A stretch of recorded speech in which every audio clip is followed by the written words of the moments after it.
Valentin almost killed Carly. I will explain everything. Never miss this video.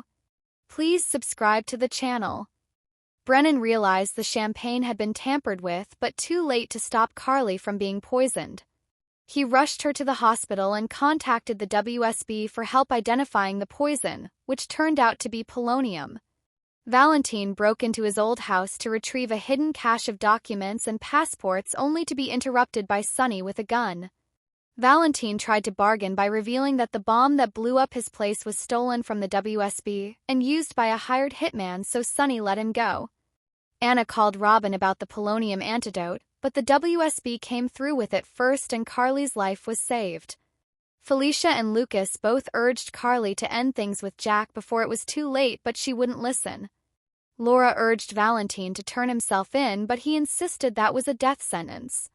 Learning Valentin had put Carly in the hospital while targeting Brennan, Sonny told Jason to help Jack finish the job. Having been tipped off earlier by Sonny, Jack intercepted Valentin at the docks and threatened to kill him. Jason tried to stop Anna from interfering, but she was determined to keep Valentin from being murdered so she could arrest him. At the station, she warned him he had to pay for his crimes.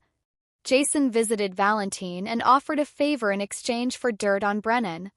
Cassidy agreed and warned Jason that Brennan might actually be the head of the WSB and would do whatever he could to keep Carly. So Jason went to the hospital and told Carly she had to stop seeing Jack because her life depended on it. Brooke Lynn confessed to Chase.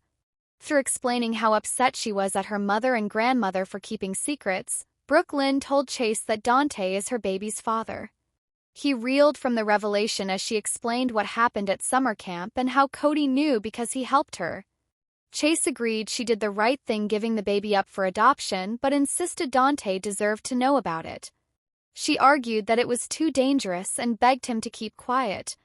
Through informing Lois she told Chase the truth, Brooke Lynn admitted she didn't know how she could trust her mother ever again. Lois decided to go back to Bensonhurst for a bit to give her some space.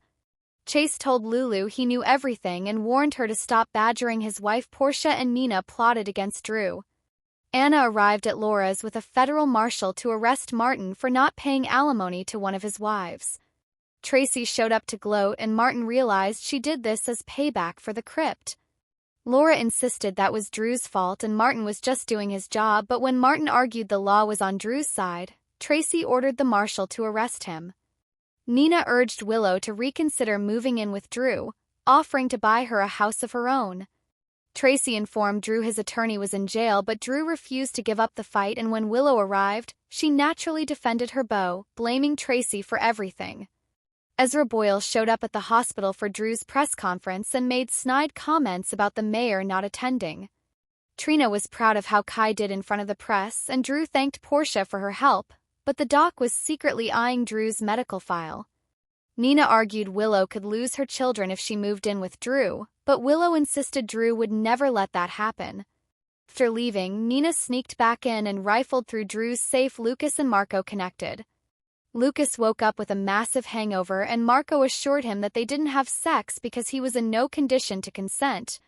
Lucas was horrified to learn he also threw up all over him and insisted he get his number to pay him back for the dry cleaning. Marco made it clear that he should call him anyway. Brad called Stella for advice and she assured him he did the right thing coming clean and now he and Lucas could be friends one day. Brad insisted that with Lucas' love, he'd be a better person, but when he went to his room, he saw Lucas saying goodbye to Marco. Davis family drama. Cody called Alexis for help when he was arrested for stealing a car and Molly was prosecuting the case.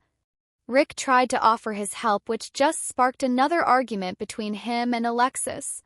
After Cody proved he'd been driving his own car, the case was dropped and he urged Rick to stop fighting with his ex because it was hurting Molly. Meanwhile, Molly asked her mother to please stop letting Rick push her buttons. Ava went to Alexis looking to get a loan from the Cassidy estate, but Christina yelled she wouldn't get a dime and Alexis agreed. Later, after Christina vented to Lucky about Ava, he also urged her to let it go, but she couldn't. Around Port Charles, Trina opened up to Kai about her relationship with Spencer and how he died saving her life. He appreciated getting to know her even more and gave her a kiss and a sweet birthday present. Jason and Sunny continued wondering who planted the bomb in the penthouse.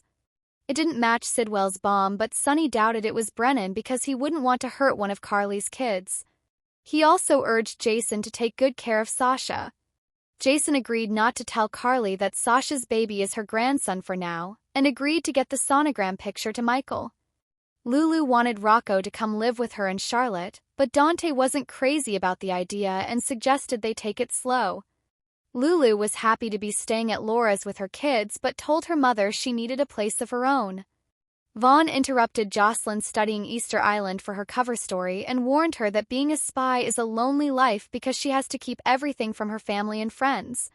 She insisted she could handle it and told him to bring on any challenges he wanted. Lucky stayed over at Liz's but on the couch. However, they both admitted their feelings for each other were very real.